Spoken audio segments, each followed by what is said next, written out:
Protein බාර එකක් replace කරන්න පුළුවන්ද රියල් ප්‍රෝටින් සෝස් එක එක්ස් ෆිෂ් චිකන් වල තියෙන බෙනිෆිට් මොනවද මේක ග්‍රෑම් 40ක් මගේ අතේ තියෙන මේක ග්‍රෑම් 40ක් මේක තියෙනවා කැලරීස් 194ක් තියෙනවා මේකේ සුගර් ග්‍රෑම් 15ක් තියෙනවා මේකේ ෆැට් තියෙනවා 11ක් මේකේ ප්‍රෝටීන් තියෙන්නේ ග්‍රෑම් 6යි එතකොට අපි සාමාන්‍යයෙන් ෆැට් ලොස් ඒක ඉන්න කෙනකොට ප්‍රෝටින් බාර එකක් සෙට් වෙන්නේ නැහැ ෆැට් ලොස් කරනවා නම් අපි යන්නේ මොකද්ද කැලරි ඩෙෆිසිට් එකට එතකොට කැලරි ඩෙෆිසිට් එකක ඉන්නකොට අපි බලන්න ඕනේ හැමදාම ගන්න කැලරි ඉන්ටේක් එකේ කොච්චරද කියලා මේ ප්‍රෝටින් බාර් දෙකේම තියෙනවා 24ක් එතකොට මේකේ කැලරීස් තියෙනවා 400 අපි මෙයින්ලි බලන්න ඕනේ ඒක දැන් කැලරීස් 400කට ප්‍රෝටින් ග්‍රෑම් 24ක් තියෙනවා කියන්නේ වාගේ එතන ලීන් ටිෂුස් වලට හදන්න බෑ හොඳ ක්වොලිටි මසල් තමයි ඔයාලා බිල්ඩ් කරන්න බලන්න ඕනේ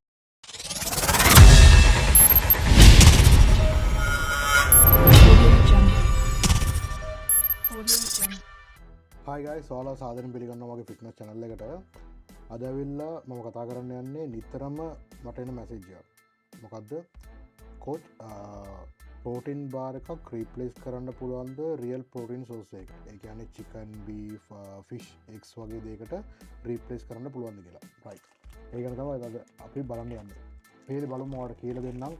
මම protein bar ටිකක් තරම් ඇවිල්ලා තියෙනවා.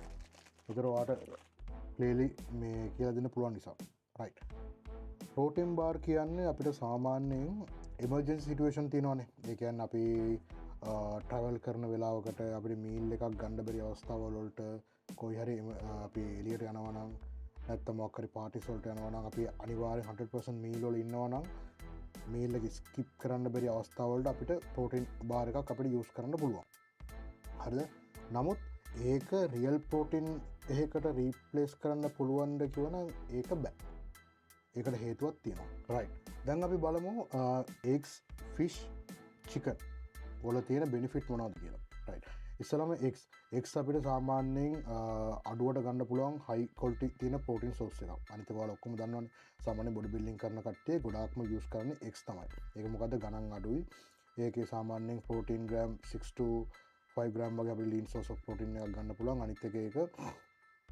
ගණන් අඩු නිසා අනික අපිට ගන්න පුළුවන් ෆිෂ් ඒක අපිට ඔමේගා ෆැටි ඇසිඩ් තියෙනවා ඊට පස්සේ ඒකත් ගොඩක් අඩුවට ගන්න පුළුවන් ලංකාවේ අනික චිකන් ඇවිල්ලා ක්වොලිටි ප්‍රෝටීන් එකක් තියෙනවා මේක අපිට මසල් බිල්ඩින් කරන්න ගොඩක් උදව් වෙනවා එතකොට ඒ විතරක් නැතුව මේකේ ගොඩක් නියුට්‍රිෂන් තියෙනවා ලීන් සෝස් ඔෆ් ප්‍රෝටීන් වල රයිට් එතකොට අපි ඇවිල්ලා ඒක රීප්ලේස් කරලා ප්‍රෝටීන් බාර් එකක් ගන්නවා කිව්වන් පස්සේ ඒකටයි මේකටයි තියෙන ඩිෆරන්ට් එක ගොඩාක් වැඩි පළවෙනිටම බලනකොට අපි දැන් මගේ අතේ දැන් ප්‍රෝටීන් බාර් එකක් තියෙනවා ඔයාලට පෙන්නන්න මෙතන ප්‍රෝටීන් බාර් එකක් මම ගෙනාවා ඔයාලට පැහැදිලිව කියලා දෙන්න ඕන නිසා ඒකට තව ප්‍රෝටීන් බාර් එකක් තියෙනවා මේක සාමාන්‍යයෙන් කොරියාවේ ඉන්න කට්ටිය දන්නවා ඇති මම නෝමලි කියන්නම් මේ ප්‍රෝටීන් බාර් එකේ තියෙන කැලරි ඉන්ටේක් එක ඒ කියන්නේ මේක ග්‍රෑම් 40ක් මගේ අතේ තියෙන මේක ග්‍රෑම් 40ක් මේක තියෙනවා කැලරීස් 194ක් තියෙනවා මේකේ සුගර් ග්‍රෑම් 15ක් තියෙනවා මේකේ ෆැට් තියෙනවා 11ක් මේකේ ප්‍රෝටීන් තියෙන්නේ ග්‍රෑම් 6යි.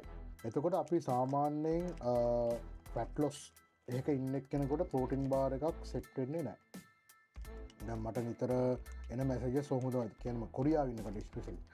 කෝච් වැඩ කරන අවස්ථාවල අපිට මීල් ප්ලෑන් එකක් හරියට යූස් කරන්න බෑ. අපි ඒ වෙනුවට ප්‍රෝටීන් බාර් එකක් කන්සියුම් කරොත් හොඳයිද කියලා. රයිට්. එතකොට මම කියන්නේ ප්‍රෝටීන් බාර් එකක් ඔයාලට මම ඉස්සෙල්ලා කිව්වා වගේ තමයි. එමර්ජන්සි සිටුේෂන් එකකට ඔයාලට යූස් කරන්න පුළුවන්. ඒ කියන්නේ මොකක් හරි හදිස්සි අවස්ථාවකට ගන්න පුළුවන්. නැත්නම් අපි කියමුකෝ දැන් ඔයාගේ මීල් එකක් අද එළිය පාටි එකට යනවා මීල් එක අරගෙන යන්න බෑ. ඒ වගේ අවස්ථාවල වලට ප්‍රෝටීන් බාර් එකක් යූස් කරන්න පුළුවන්. නැත්නම් ඔයාට අද මොකක් හරි අසනීපයක් වෙලා ඔයාට මීල් එකක් ගන්න බැරි අවස්ථාවක් තියෙනවා නම් ඔයාට ගන්න පුළුවන්. දැන් මම සාමාන්‍යයෙන් ප්‍රෝටීන් බාර් එකක් ගන්න හේතු තියෙනවා. දැන් මම ක්‍රීඩකයෙක් වශයෙන් දැන් මට නිකන් හරි කිව්වොත් කෝච් ඇවිල්ලා ඔයාට සුගර් ක්‍රේවිංස් එක චුට්ටක් වැඩි නම් ඔයා ප්‍රෝටීන් බාර් එකක් කන්සියුම් කරන්න කිව්වනම් මම ඒ වෙලාවේ මම ගන්න ඒත් මම ගන්නේ සුගර් ඉන්ටේක් ගොඩක් අඩුවට තියෙන එක. මේ තියෙන මේ වගේ. දැන් මේක තියෙන්නේ සුගර් ග්‍රෑම් 1යි. මේ ප්‍රෝටීන් බාර් එක. මේකේ ප්‍රෝටීන් ග්‍රෑම් 12ක් තිබ්බට මේක තියෙන්නේ සුගර් ග්‍රෑම් 1යි. එතකොට මේකන සාමාන්‍යයෙන් චොරන් එක හමාරක් වගේ චොරන් එක මරක් කියන ලංකා මුදලින් රුපියල් 300ක් වගේ වෙනවා මේක. එතකොට අපිට මාර්ට්වලින් මේ ගානටම අපිට චිකන් ග්‍රෑම් 100ක් ගන්නත් පුළුවන්. එතන එතන අපිට ලීන් සෝස් ඔෆ් ප්‍රෝටීන් ග්‍රෑම් 27ක් ඊට පස්සේ කැලරි ඉන්ටෙක් එක 110ක් තියෙන හොඳ නිව්ට්‍රිෂන් තියෙන අපිට මසල් බිල්ඩිං බිල් කරන්න හොඳ චිකන් බ්‍රෙස්ට් එකක් අපිට ගන්න පුළුවන්. මම මගේ වීඩියෝ එකක් දාලා තියෙනවා කොරියාවේ මාර්ට්වලින් ගන්න පුළුවන් කෑම කියලා. ඒකේ මම චිකන් බ්‍රෙස්ට් එක මම කියලා තියෙනවා අනිවාර්යෙන් බලන්න අනිවාර්යෙන් බලන්න ඔයාලට පොඩි අයිඩියා එකක් ගන්න පුළුවන්. මේක තමයි මේ ගොඩක්ම ඉම්පෝර්ටන්ට්ම දේ.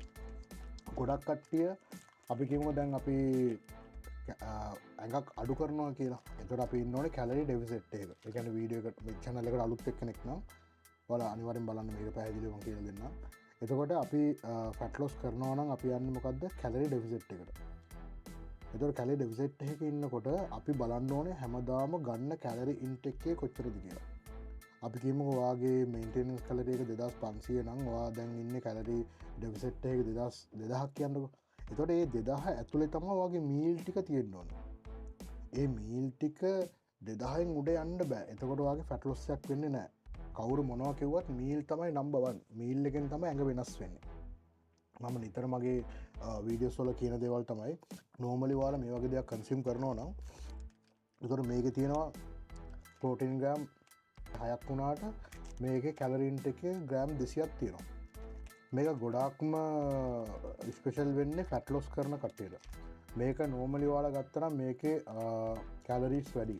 අනිත් එක මේක චොකලට් බාර් එකකට සම කරන්න පුළුවන්. හේතුව මොකද්ද මේකේ ෂුගර් ඉන්ටේක් එක ගොඩක් වැඩි.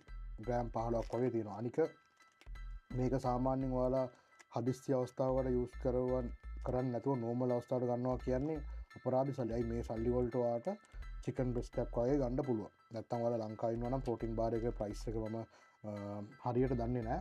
ඒ ගානට ඔයාලට එග්ස් හරි ඔයාලට ෆිෂ් හරි ඒ වගේ දෙයක් ඔයාලට කන්සියුම් කරන්න පුළුවන්. මගේ මතය. එතකොට සාමාන්‍යයෙන් අපි ගොඩාක්ම කට්ටිය ෆලෝ කරන්නේ ෂෝට් පාරවල්. ඒ කියන්නේ දැන් ගොඩාක්ම මීල් එක ස්කිප් කරලා ප්‍රෝටීන් බාර් එකක් අරගෙන එතන ප්‍රෝටීන් ටික මැනේජ් කරන්න බලනවා. ඒ කියන්නේ අපි කියමුකෝ දැන් මෙතන චිකන් බ්‍රෙස්ට් එකක තියෙන්නේ ග්‍රෑම් 24ක් කියලා. normal example. එතකොට මේ ප්‍රෝටීන් බාර් දෙකේම තියෙනවා 24ක්. එතකොට මේකේ කැලරීස් තියෙනවා 400. අපි මේන්ලි බලන්න ඕනේ ඒක. දැන් කැලරීස් 400කට ප්‍රෝටීන් ග්‍රෑම් 24ක් තියෙනවා කියන්නේ වාගේ එතන ලීන් ටිෂුස් වලට හදන්න බෑ. ඒක ඔයාලා හොඳට මතක තියාගන්න. ඔයාලා කොයි වෙලාවෙත් බලන්න ඕනේ ලීන් මසල් මාස්. ඒ කියන්නේ ලීන් මසල්. ඒ කියන්නේ හොඳ ක්වොලිටි මසල් තමයි ඔයාලා බිල්ඩ් කරන්න බලන්න ඕනේ. ඔයාලා ආවට ගියාට මසල් බිල්ඩ් කරන්න එන්ට වෙන්න එපා. ඒ කියන්නේ හදන ඇඟ ලස්සනට හදන්න එක විදිහකට. ඒ කියන්නේ සුපිරියට හදන්න. ඒක අපි කියමුකෝ දැන් ඔයාලා ෆැට් ලොස් කරනකොට ගොඩක් කට්ටිය කරන ලොකු මිස්ටේක් එක තමයි කොරියාවේ ගොඩ ස්පෙෂලි කියන්නේ වෙන කට්ටියත් එක්ක ට්‍රේනින් වෙලා හෝ ඔය chat GPT ෆලෝ කරලා හෝ ට්‍රේනින් වෙන කට්ටිය මට සෙට් වෙනවා මාත් එක්ක ට්‍රේනින් වෙන්න. ඒ කට්ටිය කරන්නේ ඔය වගේ මිස්ටේක් තමයි. එයාලා බලනවා රීප්ලේස් කරන්න පුළුවන් මොකක්ද කියලා. හා ප්‍රෝටීන් මේක බලනවා මාර්ට් එකට යනවා මේක බලනවා මේකේ ප්‍රෝටීන් ග්‍රෑම් 20ක් තියෙනවා මේක හොඳයි එරන් චිකන් එකක් කන්න ඕනේ නැහැ කියලා ඒ වගේ දේවල් ෆලෝ කරනවා. එහෙම නෙමෙයි. ඔයාලා මම හැමදාම කියන එක තමයි ඔයාලා කෝච් කෙනෙක් through training කරන්න ඕනේ. ඔයාලට ඒකට accountability එකක් තියෙනවා. ඔයාලට ෆුඩ් එකක් කන්සියුම් කරන්න බැරි වෙන අවස්ථාවල වලට ඔයාලට කෝච්ට මැසේජ් එකක් දාලා කෝච් මම එළියට යනවා මට මේකට සජෙෂන් එකක් දෙන්න. මට මේක මොකද්ද මේකට රීප්ලේස් කරගන්න පුළුවන් කියලා ඔයාලට අහන්න පුළුවන්. එතන ගොඩාක් අවස්ථාවල් තියෙනවා. අපිට වැඩ වෙලාවේ සමහර කට්ටියට වැඩ සාමාන්‍ය ස්පෙෂල් රට ඉන්න කට්ටිය තමයි මේ ගොඩක්ම මම වීඩියෝ කරන්නේ. ලංකාවේ නම් ගොඩක්ම ප්‍රෝටීන් බාර් යූස් කරන්න නැහැ කියලා මම හිතනවා. ගොඩක් රට ඉන්න කට්ටිය යූස් කරන නිසා තමයි මම මේ වීඩියෝ කරන්න හිතුවේ. අයි ගොඩාක් කම්පනීස් වල අපේ කොල්ලෝ වැඩ ඒ කට්ටියට මීල් පාවිච්චි කරන්න බෑ. එතකොට ඔයාලා කෝච්ට කියන්න ඕනේ ඉස්සෙල්ලම කෝච් මම ඇවිල්ලා බර වැඩ කරන්නේ මට බ්‍රේක් ටයිම් එක විනාඩි 10ක් තියෙනවා ඊට පස්සේ ලන්ච් ටයිම් එක පැය භාගයයි ඊට පස්සේ මට හවුස් මීල් එකට විනාඩි 10ක් තියෙනවා. ඔයා කියන්න ඕනේ වගේ කෝච්ට. එතකොට ඒ කෝච් දන්නවා ඔයාගේ සිටුවේෂන් එක මොකද්ද ඔයාට මොන වගේ මීල් ප්ලෑන් එකක්ද යන්න ඕනේ කියලා එයා දන්නවා. ඔයාලා ඇවිල්ලා කිසිම දෙයක් කියන්නේ නැතුව ඇඟ හදන්න ඕනේ මේකට දැන් කෝච් කියන විදිහට ඔයා කොහොම හරි මීල් එක ස්කිප් කරගෙන පෝටින් බාර එකක් කාගෙන අර කණ්ඩ පුළුවන් වෙලාවට කන්නතුව ස්කිප් එහෙම කණ්ඩ බෑ. එතකොට ඔයාව රවට්ට ගන්න එක විතරයි කරන්නේ. ඔයාලා පුළුවන් තරමක් ඔයාලා ෆලෝ කරන්න ඕනේ කෝච් ඔයාලට දෙන මීල් ප්ලෑන් එක හරියට ෆලෝ කරන්න ඕනේ නම්බර් 1. ඊට පස්සේ ඔයාලගේ සිටුේෂන් එක කෝච්ට එක්ස්පලේන් කරන්න ඕනේ. අනිවාර්යෙන්ම එක්ස්පලේන් කරන්න ඕනේ. කෝච් මම ඇවිල්ලා මේ වගේ සිටුේෂන් එකක ඉන්නේ. ඒතර මට මේකට සෙට් කරන විදිහට මම මීල් එක ප්‍රෙප් කරලා දෙන්න. මට ජිම් එකට යන්න පුළුවන් පැය 2ක් විතරයි. ඒකට ඒ වෙලාවට ට්‍රේනින් වෙන්න මට ට්‍රේනින් මේක හදලා දෙන්න කියලා ඔයාලා කියන්න ඕනේ. එතකොට ඔයාලට ලස්සන ෆිසික් එකක් හදා ගන්න පුළුවන්. ඔයාලා ස්පෙන්ඩ් කරන සල්ලි වලට හොඳ වැලියු එකක් ගන්න පුළුවන්. මගේ channel එකේ මම නිතරම කියන්නේ ඒක තමයි. ඔයාලා නිකන් ආවට ගියාට සල්ලි වියදම් කරන්න යන්න එපා. කියන බොඩි බිල්ඩින් කියන ගොඩාක් එක්ස්පෙන්සිව් ස්පෝර්ට් එකක්. ඒ කියන්නේ කොච්චර සල්ලි තිබ්බත් ඇඟ ලීසියෙන් හදන්න බෑ. ඔයා මහන්සි වෙන්න ඕනේ. එතකොට ඔයා මහන්සි වෙන්න වියදම් කරනකොට ඒකට තියෙන වැලියු එක ඔයා හිතන්න ඕනේ. අඩේ මෙච්චර ගාණක් වියදම් කරලා ඇඟක් හදන්න. එතකොට ඔයා 100% ඒකට මූව් වෙන්න ඕනේ.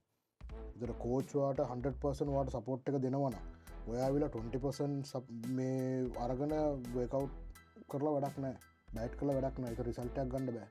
මම ඉතින් හැමදාම හදවතින් මගේ ගෝලියන්ට මගේ ක්ලයන්ට්ලට ඊට පස්සේ මගේ සබ්ස්ක්‍රයිබර්ස්ලට මගේ ඉන්න ෆලෝවර්ස්ලට මම කියන්නේ ඔයාලා යම් කිසි දෙයක් කරන්න මම අනිවාර්යෙන් මගේ සපෝට් එක දෙනවා. මම මගේ channel එකේ මගේ වීඩියෝස් කරලා ඒ වගේම එතනින් ඔයාලා ගන්න පුළුවන් දෙයක් තියෙනවා නම් අරගෙන ඉස්සරහට යන්න. ලාස්ට් පොයින්ට් එක මගෙන් අහුවනම් මම ඉස්සෙල්ලාම සජෙස්ට් කරන්නේ lean source of protein. ඒ කියන්නේ chicken, fish, eggs, beef, tofu ඒ වගේ දේවල් මම සජෙස්ට් කරනවා. හේතුව මොකද කැලරි ඉන්ටේක් එක ගොඩක් අඩුයි. ඒ වුණාට හොඳ මසල් බිල්ඩින් එකකට යන්න පුළුවන්.